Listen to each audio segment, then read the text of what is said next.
I must take life as it comes, as everything else in nature must. A blade of grass will grow a day's growth in a day's time.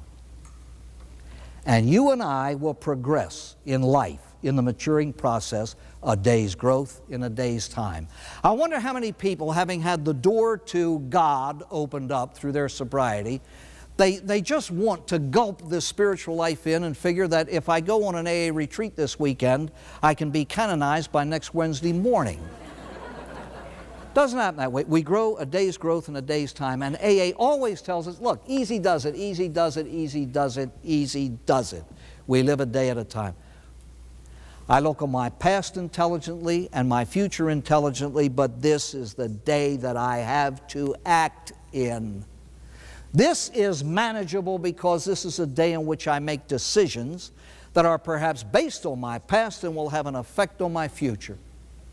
Today is the most important day of my life, but each of us builds his own monument. You will not make me small nor make me great. I will.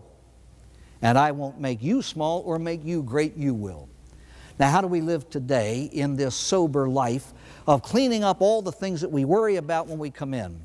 Your entire AA program is a perfect, classic, textbook case of living by preparing before you execute.